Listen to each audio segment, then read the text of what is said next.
I know that now. I'm surprised you couldn't hear me. I have a loud voice. So. I'm Jim Laughlin, longtime member of UUS and a worship associate. It's wonderful to be here with you this morning. As we gather, we give thanks for this land and all who have stewarded it over the centuries, particularly the nations who lived in interdependence with this land before colonization: the Kickapoo, the Iowa, the Sauk, the Meskwaki, and the Oseti-Shoewig nations.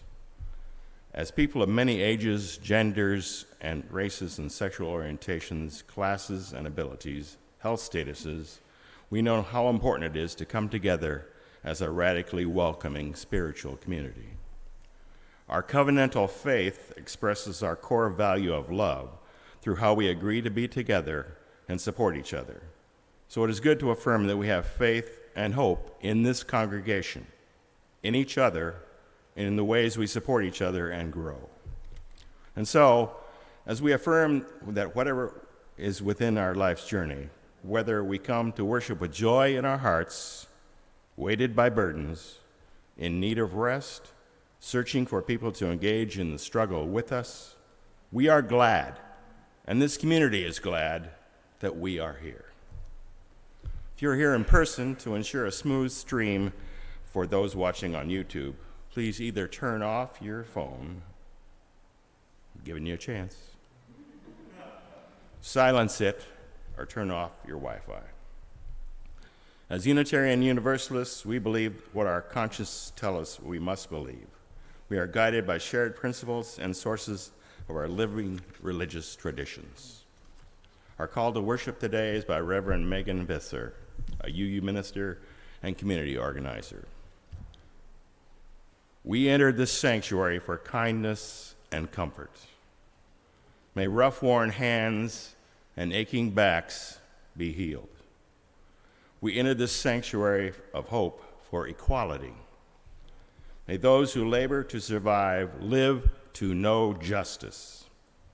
We enter this sanctuary of love and vocation. May our bonds of solidarity be strengthened. We enter this sanctuary of courage and friendship. May we proceed hand in hand towards freedom.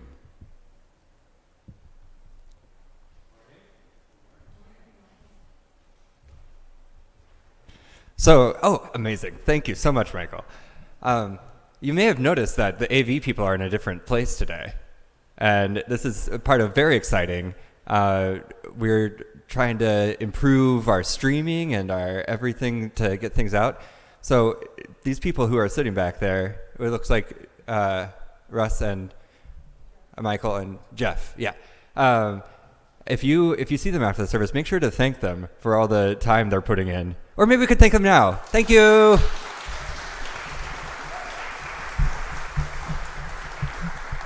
You should see what they're working with. Working with us is not the easiest thing. All right. Well, I'm Alex Heatland. You say I'm here by myself today, but I'm relying on you to sing with me. I gave some people some instruments. If you want to use them on any song, you're welcome to. You know, for example, this song, which is "I Had a Hammer." Oh yeah. Maybe don't hand all of them out. I want some for the kids. Yeah, so you might know "If I Had a Hammer," and I'll invite you to rise in body or in spirit, and let's sing.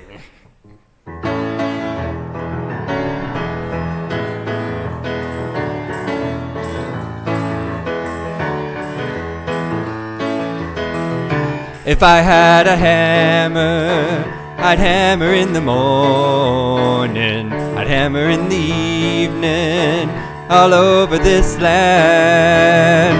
I'd hammer out danger, I'd hammer out a warning, I'd hammer out love between my brothers and my sisters, all over this land.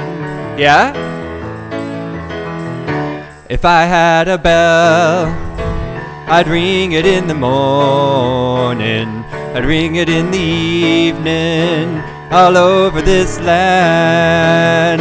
I'd ring out danger, I'd ring out a warning, I'd ring out love between my brothers and my sisters all over this land. If I had a song to sing, I'd sing it in the morning, I'd sing it in the evening, all over this land. I'd sing out danger, I'd sing out a warning, I'd sing out love between my brothers and my sisters all over this land.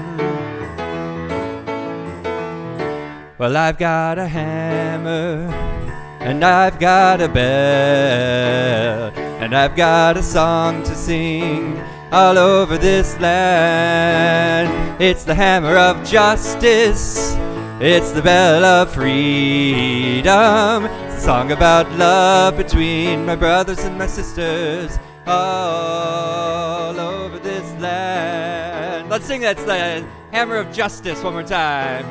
It's the hammer of justice, it's the bell of freedom. It's a song about love between my brothers and my sisters all over this land.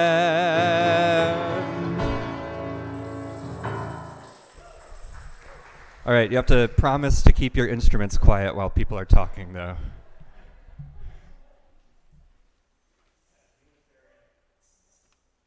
Universalists, we light a flame within a chalice as a symbol of our sanctuary and safety, to unite us in our worship and to remind us of our ongoing search for the light of truth. Please join me in saying our chalice words as I light our chalice.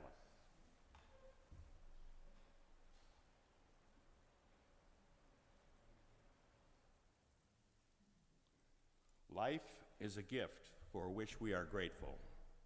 We gather in community to celebrate the wonder and mystery of this great gift. So let us now kindle the flame of our liberal religious heritage and renew our covenant of mutual love and care. Love is our doctrine. The quest for truth is our sacrament, and service is our prayer. To dwell together in peace, to seek knowledge and freedom, and to serve those in need. This we promise, this we covenant with life and one another. When we light our candle for justice and healing, we hold space for our understanding of inner independence, that our liberation is bound up with every other person's liberation, and our feelings of rage and heartbreak over the ongoing oppression, racism, and climate chaos. We light this candle that we may not be numbed or lost to injustice and trauma, but rather to find strength, courage, and love together to continue engaging with the struggles for liberation, justice, and healing. We light this candle to remind us ourselves that together we are creating resilience and hope. As we light this candle, we are particularly mindful of the passing of Barbara Ehrenreich, the author of Nickel and Dimed in America, who passed away last week. Nothing says more about worker and justice than that book. She was a pioneer in that, and we thank her for her work. Her son said she was never much about thoughts and prayers, but she said, keep fighting like hell.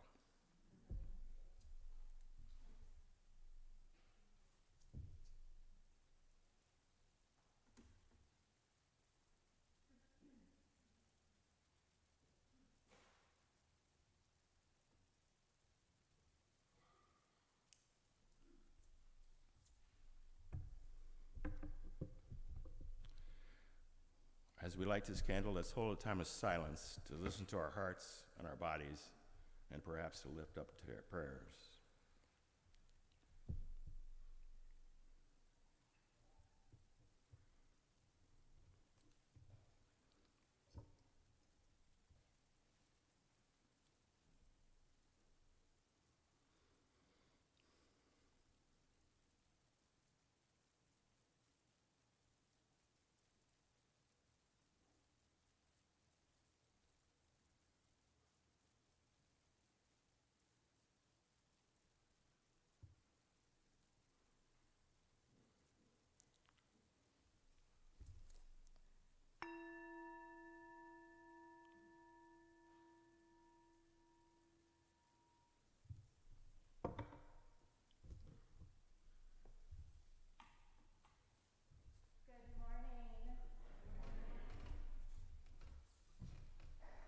this morning's Time for All Ages, we will have some pictures showing up on your screens here or on your screen at home or wherever you may be joining us today.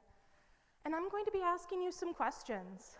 You might see our title today is Who Did Their Job or Not? So, as we go through the photos, I'm going to be asking you to think about who it was who had to labor for our photo to be able to exist in our world. If I could have my first photo, please. Who has done a job here? What do we see? Or not? Did somebody not do a job? I hear a farmer? Yeah.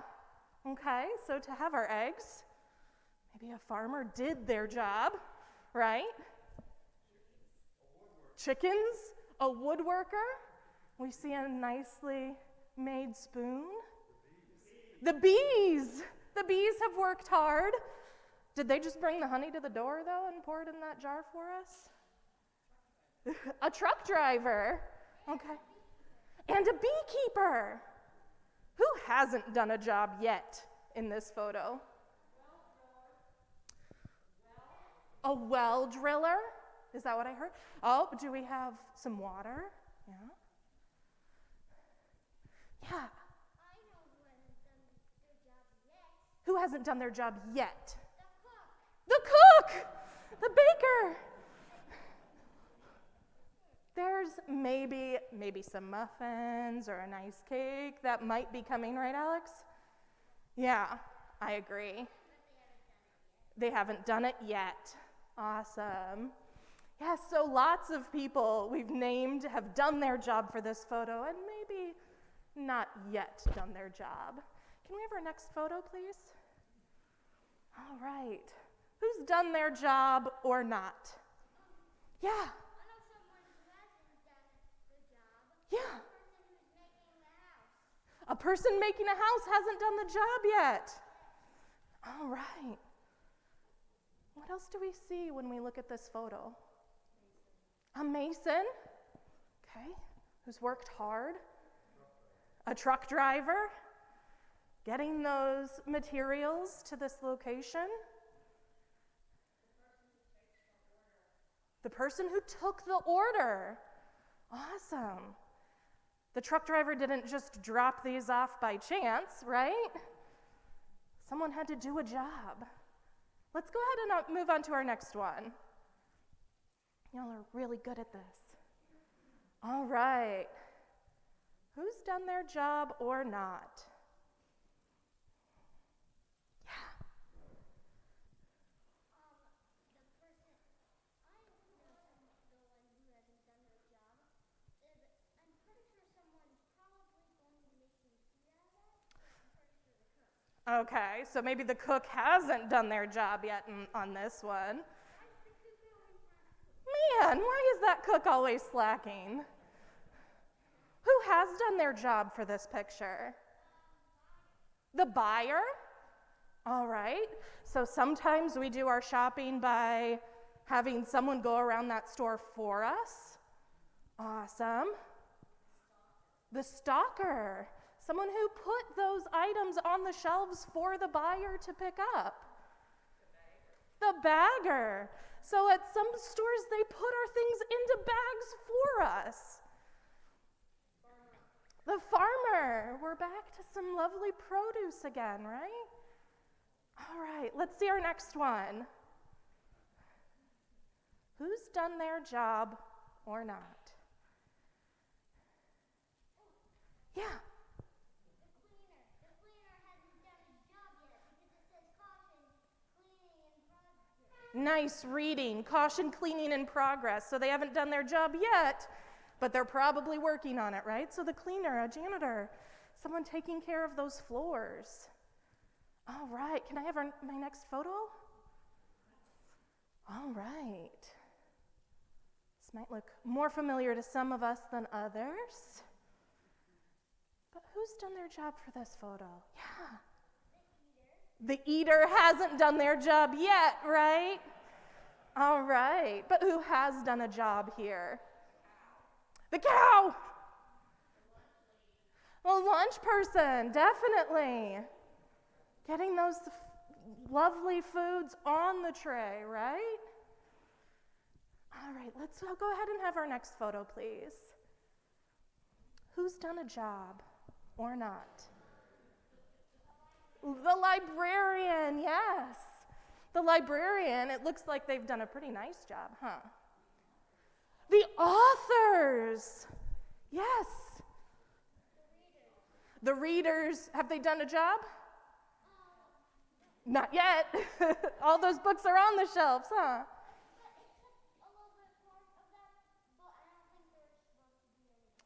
Oh, okay, yeah. Maybe there weren't supposed to be any books there. Oh, the book stalker, so somebody helping the librarian maybe, putting the books back. Editors. Publishers, yes, lots of people worked to make this picture happen, huh? Printers. The library builders. So there had to be somebody who built the library for these books to exist here. Let's go ahead to our next photo. Who's done a job here or not? Yeah, Jonah, go ahead. The sewer. Yeah, they haven't done a job yet. It looks like there are some materials there to maybe make something, make an accessory or a piece of clothing. Yeah. Yeah, Jonah's right. Jonah's right. The sewer hasn't done their job yet. All right. Do I have another photo? I lost track of my counting. I do. What about here? Yes, Alex. The user of the sink maybe hasn't done a job yet.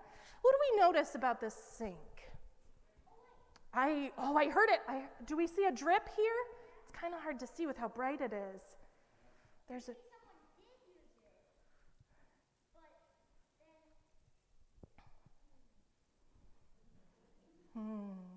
I agree. Maybe someone used it. A plumber. We need a plumber to fix this drip. I heard it before on one of our other pictures that had water. I heard a well driller. What was that? Sewage treatment plant. Okay, so treating that water, making it safe. Well driller. Water treatment facility. From a picture as simple as a drip coming from a faucet. How many did we just name? 5 or 6 different workers who have had to had to do something to make this happen. All right, next photo. Ooh. Yeah, Alex. The buyer hasn't done their job yet. They haven't come along and purchased all those lovely veggies and fruits. And who has done a job here? The growers. Like a farmer, yeah. The pickers. The basket maker. Thank you. I hadn't heard that one. Definitely a basket maker. Look at all those gorgeous baskets. Nature. I think bees factor in here too, don't they? If we're going to go back to that, there are lots of things that need those bees. But yeah, so we have farmers and pickers and basket makers. Yeah, the bees help too, yeah. How about the sellers? What if that's not the farmer standing there because they're busy doing other things? So a seller. Union organizers. Love it. Love it. Yeah. How about the photographer? How about the photographer? That is in all the pictures. We needed a photographer for every single one of these. And every single one of these photos did come from Unsplash, so that is a very important person to be thanking right now. because they share our photos, these lovely photos for free. Do I have one more? Is that my last one? Oh gosh, thank you. Who's done their job here or not? Yeah, Alex. Who?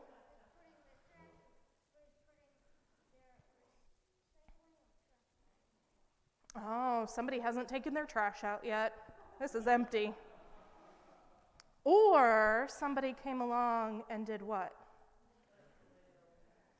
Oh, somebody came along and left the lid open. That was irresponsible, huh?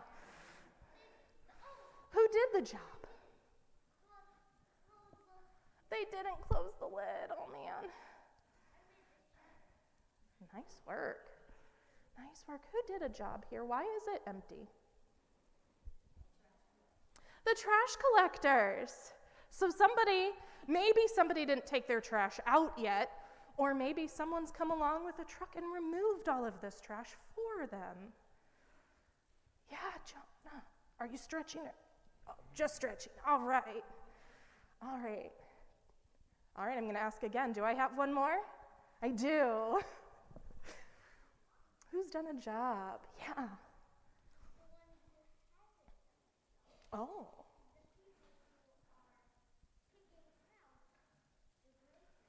Oh man, so those buyers haven't come along yet. Maybe somebody's waiting on their order. Grocery store owner has done a job. Stockers have come along and they've filled these shelves. Inventory has made sure that we know how much is needed of everything. Cashier has maybe not done their job yet, or maybe they were doing it so well that the stockers had to keep filling. Cleaning people. So somebody came through and made that floor look real nice and shiny, huh? Electricians, I heard, was the second one. Builders and electricians, yeah. Truck drivers, getting all these supplies here. Yeah. HVAC. Awesome. All of these photos could have been broken down and thought of as very simple things, right? A farmer's market, a dripping sink, an empty trash bin. These could have been considered very simple. Thank you for making sure I didn't miss one more. Who are we seeing who's done a job here or not? Mail carrier. Mail carrier. Postal workers. We could kind of look at what's out of focus in that picture. We could think about maybe the landscaping people, or we could look at the house behind and talk about the builders. Yeah. The people who were supposed to bring in the mail. No, actually, no, the people who are getting the mail. There's mail in there. The thing's open, but They haven't taken it yet. taken it. Oh. So maybe they haven't done a job yet. So all of these pictures could have been viewed as very simple things. Things that we might see in our everyday lives, that we don't necessarily think about all the people who are working to make those things happen. So as you go forward in your week, or maybe even just today as you're walking about, let's try to remember these people who have all come together to do work that has made our lives easier. Thank you. All right. Would you like an egg? It's time to sing. Would you like an egg? Yes, awesome. So, we learned a song last week. If you weren't here last week, don't worry. It's very easy to pick up. And this is a song we're going to sing to send a couple people out to the religious education time. If you feel like moving, you can move. If you feel like moving your instruments, you can move. All right, here we go. Be open for something wonderful to happen. Be open to the possibility. Be open for something wonderful to happen. Be open to the possibilities. Let's sing aye, aye, aye, aye, aye, aye, aye, aye, aye, aye, aye, aye, aye. Let's go one more time and be open for something wonderful to happen. Be open to the possibilities. Be open for something wonderful to happen. Be open to the possibilities. Aye, here we go. Aye, aye, aye, aye, aye, aye, aye, aye, aye, aye, aye, aye.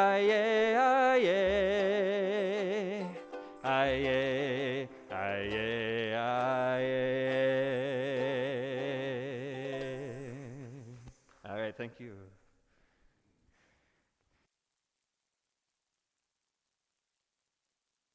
My name is Peggy Garrigus, and I'm the Director of Congregational and Community Engagement, and my pronouns are she and her.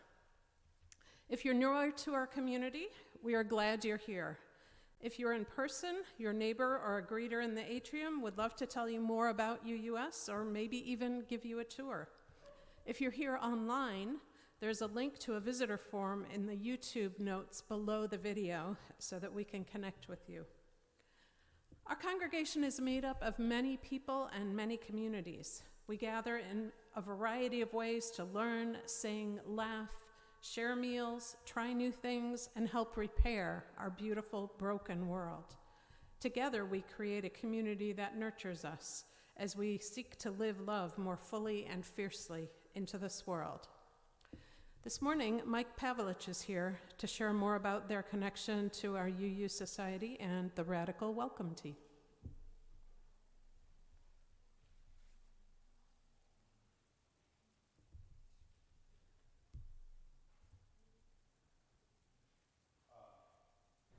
Does that work?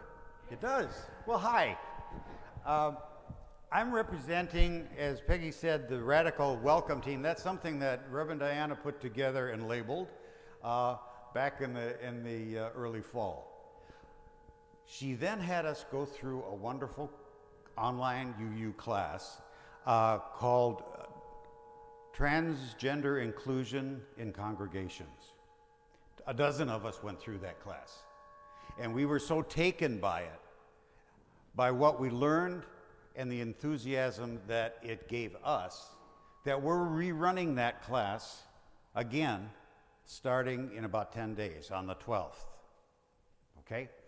We have a lot of spots, several spots still left in the two sets of the class, and we're asking those of you who are interested to sign up. Okay? Susan Saltisberg will have a table out in the gathering area for those who are interested. Those of you online, you can just email me. The easiest thing, since I am the treasurer, is just make it treasurer@uusic.org. Okay? Let me tell you about it. It is a class, again, Transgender Inclusion in Congregations, put together by two 30-something UUs, both trans, Alex and Michael, who have spent their last decade or so working with beloved communities, putting people together to welcome each other. What else can I say about that? We loved them. They're very knowledgeable. They really gave us a lot to think about, and they are excellent teachers. The course is set up quite easily. There are 6 sessions. One, we're going to have a session every other week. And in that week, the first thing you do is you get online and observe their course and work with it. Take you about an hour. And then later in the week, you get together with a bunch of us on Zoom and we discuss it. Okay? And we do that 6 times. My final thing here. It's a thought I had. If someone you care about is marginalized by society, if people in the general public often tell them they don't fit in, they don't belong. This course would be for you. It will give you a deeper insight into their experience, a deeper empathy for them, and it will help you let them know that indeed they do belong. Okay? So, see you afterwards, okay?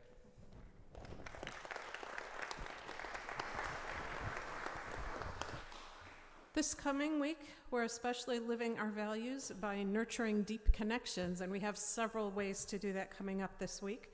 We have a bring your own picnic after the service today, outdoors or in the fellowship hall. Even if you didn't bring a meal, there will definitely be beverages and maybe even a few snacks available.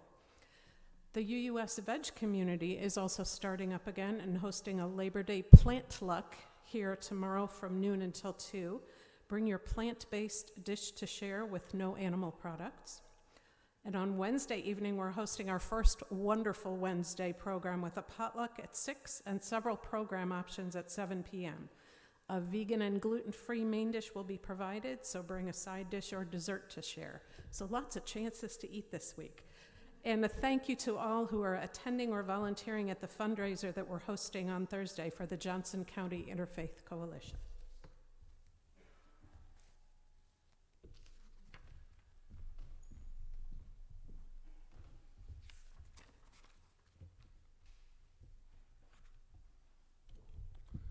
As we enter into our time of meditation, contemplation, and prayer, we acknowledge the joys and sorrows of our congregation. We do this by dropping stones into a bowl of water, symbolically immersing our personal joys and sorrows into the flow of all life's joys and sorrows. The water surrounds and holds the stone, just as we are surrounded and held by the love and support of this congregation. As you came in, you may have picked up a stone that you might have been holding. If you didn't pick up a stone as you came in, there are stones next to the bowl of water. At the end, Val will place the last stone in the water for those joys and sorrows that remain in our hearts. If you're participating in our service elsewhere, you may wish to meditatively hold a stone, wash your hands, or meditate on an object near you. Now, if you're in the sanctuary, please come forward and place your stone in the water as we sing a meditation on breathing.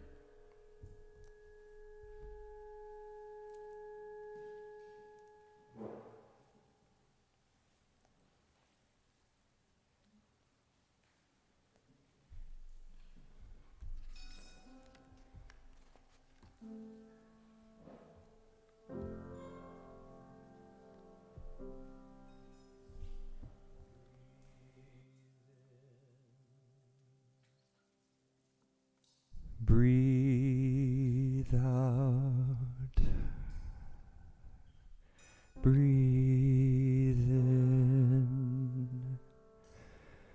Breathe out. Breathe in. Breathe out.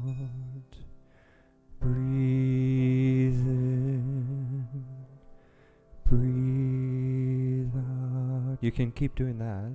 Breathe in. Breathe. Or you can join me with the melody. It goes, when I breathe in, I breathe in peace. When I breathe out, I breathe out love. When I breathe in, I breathe in peace. When I breathe out, I breathe out love. When I breathe in, I breathe in peace. When I breathe out, I breathe out love. Breathe in, breathe out.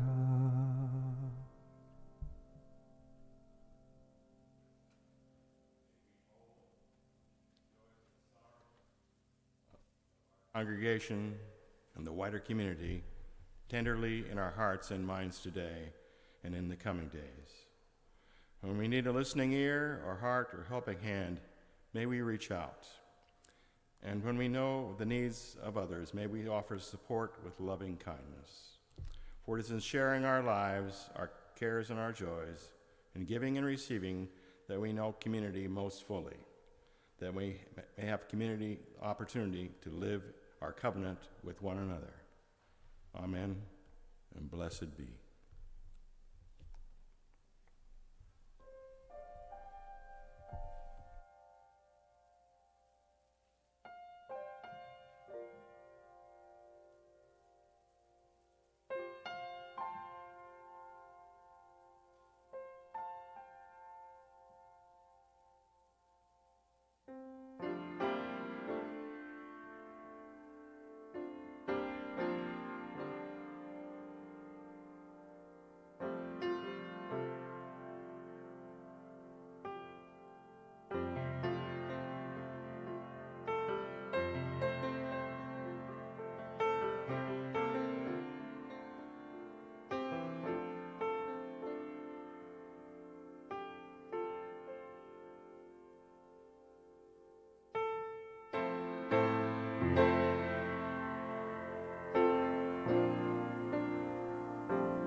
Next, Greg Mosier will share about A Decent Home, the first documentary to focus on mobile home parks and injustices faced by park residents.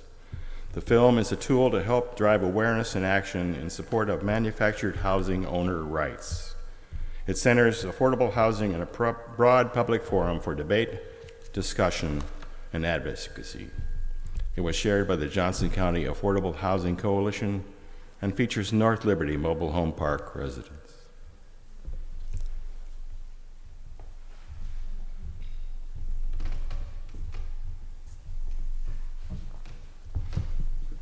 Well, thank you, Jim. This Labor Day, I'd like to lift up a group that gets little attention. People who live in trailer parks, manufactured home parks these days, we say, and the hedge funds that prey on them. The 20 million people living in mobile home parks in the United States are mostly the working poor, the elderly, disabled, people who can't afford a mortgage but often don't qualify for federal housing programs. They are just one eviction away from joining the 580,000 Americans who are homeless on any given night in the United States.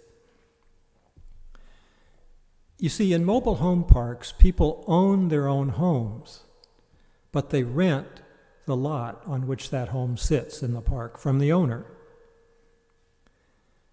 A new documentary film that Jim mentioned by Sarah Terry called A Decent Home has been showing around here in town this summer. It shows how the hedge funds, or private equity firms, if you will, are buying up parks to turn quick profits. The largest such firm owns 140,000 trailer parks in the United States. Candy Evans tells her story in the film. She lives here in North Liberty, in Gulfview Park, which was bought by Haven Park Capital from Utah 3 years ago. The previous local owner had raised the rents on the lots maybe 2% a year on average. Haven Park Capital raised it almost 20% a year, 58% in the first 3 years.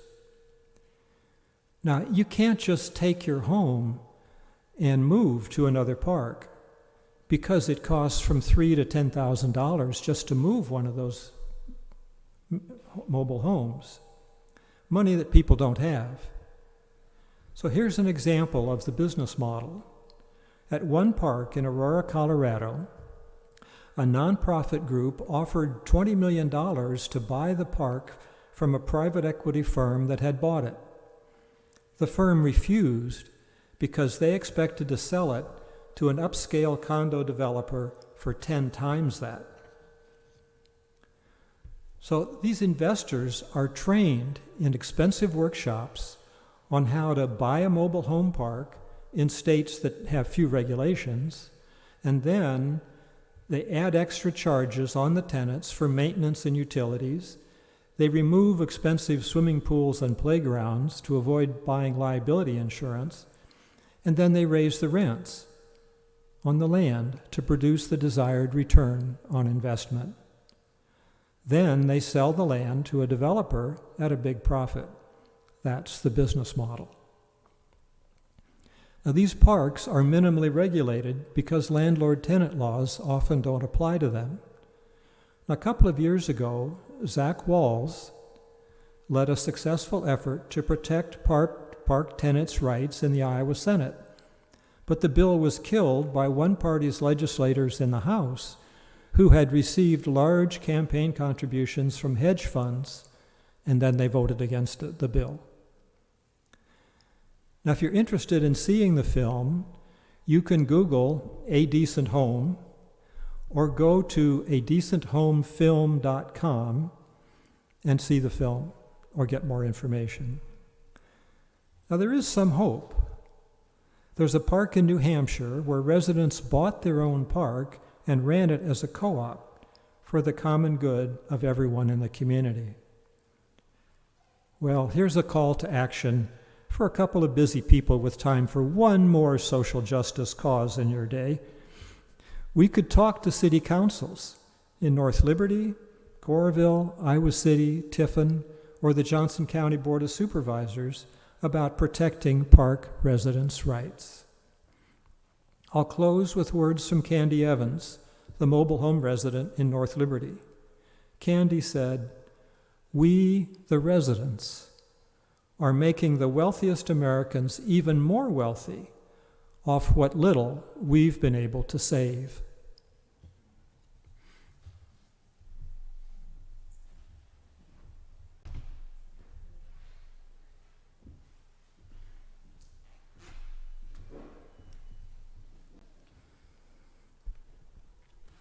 A reading for Labor Day by Reverend Bob Janice Dillon, who joyfully serves as Partnership Minister of the Merseyside Unitarian Ministerial Partnership in Northwest England.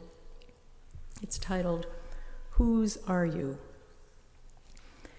I belong to my alarm clock and the 6 a.m. shuffle that since my childhood has been a queer calling.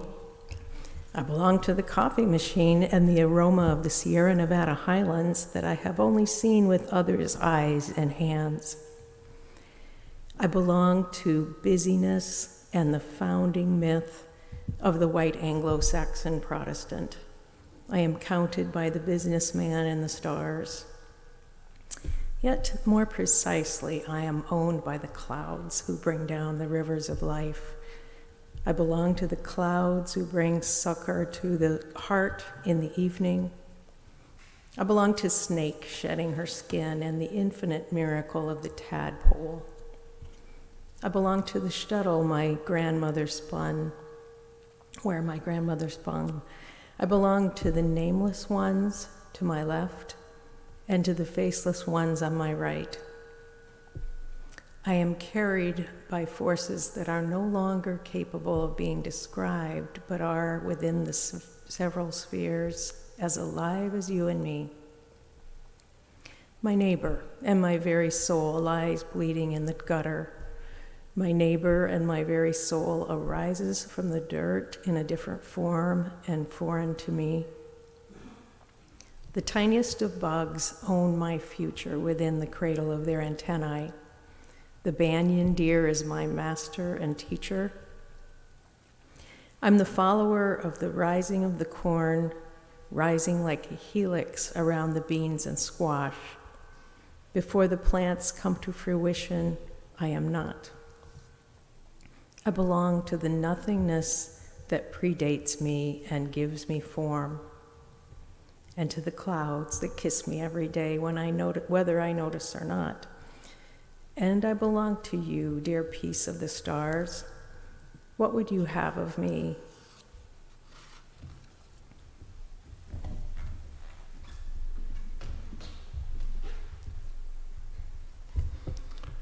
Next, I would like to introduce Kaylee Simmons from the Social Justice Action Committee of the Worker Justice Center.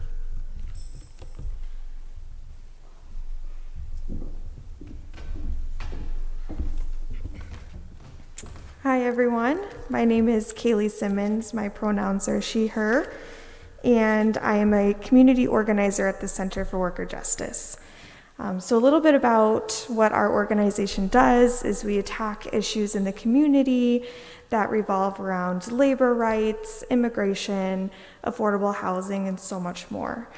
And so I got started with the Center for Worker Justice almost a year ago, back in September of 2021, and I found, I should take my mask off. You can hear me better that way. And I found my passion in labor rights, and so I began working on wage theft. And so in the name of this Labor Day weekend, I thought I would talk about one of the most prominent labor issues in our community today, and that is wage theft. So I have a few stats here for you. We partnered with Common Good Iowa, and they are a policy analyst group, and they are coming out with a report very soon, so you guys are getting a little sneak peek at these numbers. So wage theft in Iowa costs Iowan workers approximately $9 million a year. And for every $1,000 in lost or stolen wages, the Department of Labor only recovers $2 of those dollars. The Center for Worker Justice since 2012, since we were founded and began working on this issue, have helped recover over $180,000. And right now we have about 7 open cases. And so we're just seeing the tip of the iceberg in our community. We're only seeing the cases where the workers feel empowered enough and comfortable enough and safe enough to come to us with their issues. And so a huge part of what we've been trying to do is educate these workers about their rights, because the wage theft happens to workers who are most vulnerable, who are most marginalized in our community. That's low-wage workers, immigrant workers, and workers of color. And a lot of times we see that these workers don't know their rights. They don't know that they have a right to pay after 12 days. They don't know that they have a right to overtime pay.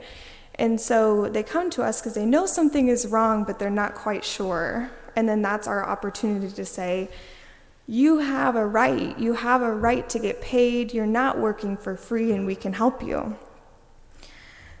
So I thought I would just kind of talk about some of the cases that are most close to my heart that I've worked on in the past year.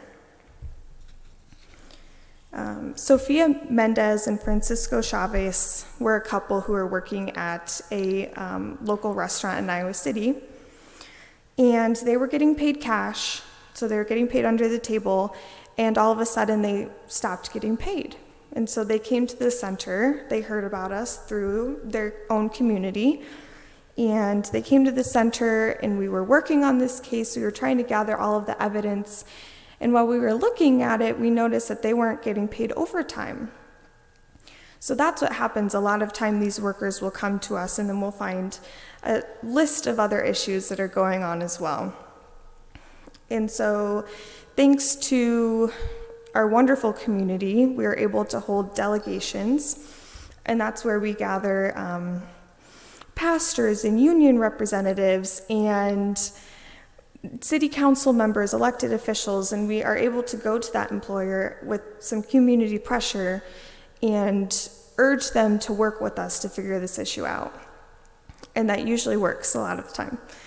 So we were able to, after our first delegation, set up negotiations with the employer, and we were able to recover $1,257 for Sophia and $1,182 for Francisco. Another case that is really close to my heart was a worker who had worked in a restaurant, a well-known restaurant in Iowa City, for 13 years.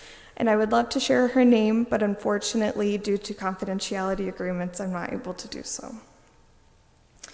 But this worker came to us in October of 2021, and she hadn't been properly compensated for her workers' compensation. Her hospital bills were all paid, but she had to take 2 weeks off of work because of the injury that she sustained on the job.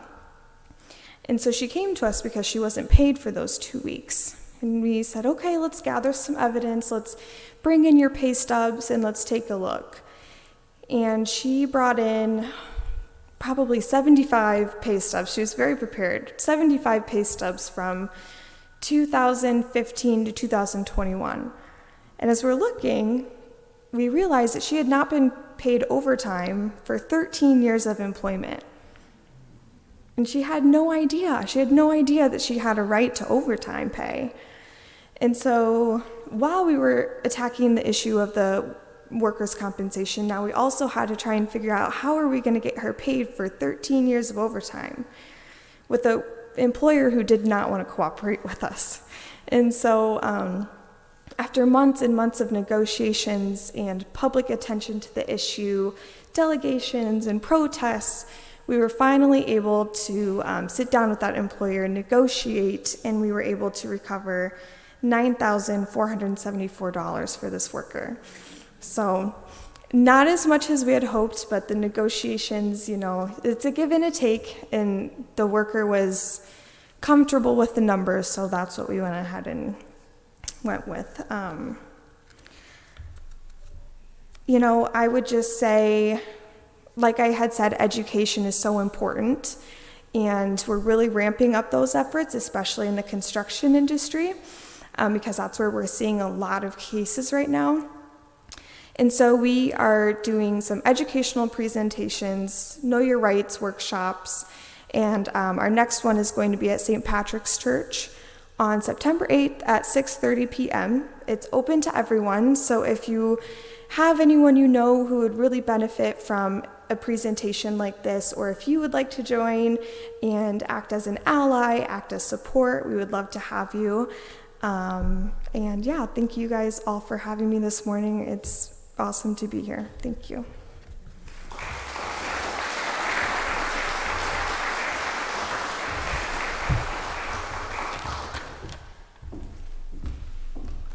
Thank you, Kaylee. How we give, what we do with our lives, our time, our resources, is a reflection of our values. In response to the abundance we are blessed with every week, this congregation donates generously to organizations in the community whose work aligns with our values and principles. Our community partner agency this month is Shelter House, which operates a 70-bed emergency shelter in addition to 4 homes and an apartment building. It provides more than 60 permanent supportive housing units. They focus on programs and support services, including housing, employment, and mental health recovery. On the screen, you will see instructions for how to give online, or you may take this time to write a check and address it in an envelope to UUS and put in the mail. If you're attending this service here in the sanctuary, you can give online, or there is a basket in the atrium for checks. The usher can help you find it after the service. You may assist our community partner, contribute to the congregation to provide additional support for our operating expenses, or contribute toward your pledge to our society. The offering is a sign of commitment to this free congregation, which is completely supported by the generosity of all who join with us.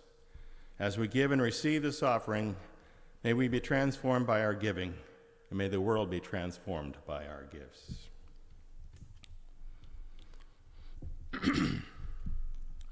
Gaudeamus, Gaudeamus, excuse me. Gaudeamus hodie, Gaudeamus, Gaudeamus hodie. Come rejoicing, come rejoicing, come rejoicing life today. Come rejoicing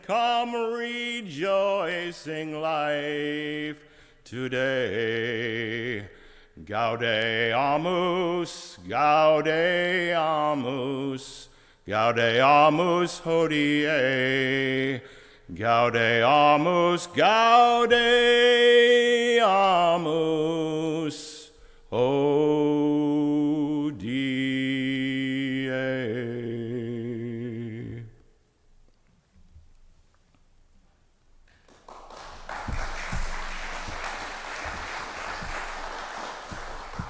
Nurturing gratitude and how we understand and express inner independence is a part of how we live into our Unitarian Universalist faith.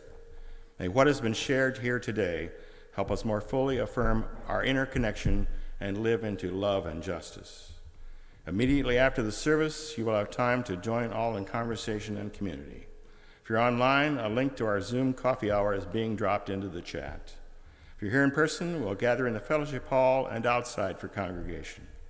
Our discussion question, which you may want to chat about during coffee hour this week, is how is work related or not related to your spiritual journey? There are designated tables in the fellowship hall if you'd like to join the discussion specifically about this. If you'd like to know more about the resources used in today's service, you can find a bibliography at the end of the email order of service, or use the QR code to print your order of service.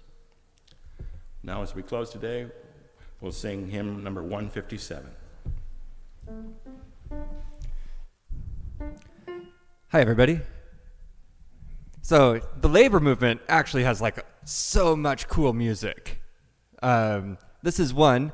The words are taken from the preamble to the United Mine Workers Constitution, I understand, and is a really neat labor song. I learned it this summer. By happenstance, I ended up marching next to the Family Folk Machine in the Pride Parade. So I learned this song, and then we sang some queer songs too. We had a nice song sharing during the parade. But I'll invite you to stand up, and I'll lead you in this. It goes, step by step, the longest march can be won. Many stones can form an arch. Singly none, and by union what we will can be accomplished still. Many drops can turn a mill. Singly none. Go! Step by step, the longest march can be won. Many stones can form an arch. Singly none, and by union what we will can be accomplished still. Many drops can turn a mill. Singly none.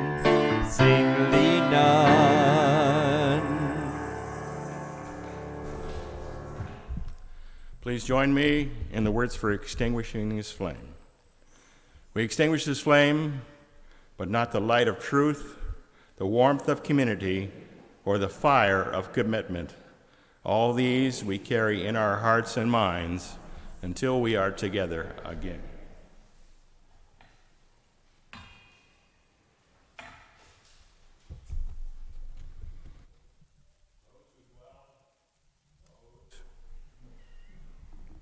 Those who dwell on the margins, dear ones, have deep wisdom and cultivated practice of turning crumbs into nourishing feasts, of living and loving otherwise to death-making disasters. So, dear ones, when you're overwhelmed, tired, shutting down, listen. Everything worthwhile is done with others. Thanks be, we don't have to figure it all out on our own. Because, dear ones, none of us can figure it out all on our own. We need each other. each other's wisdom and creativity and care, all of which is also to say divine wisdom, creativity, and care.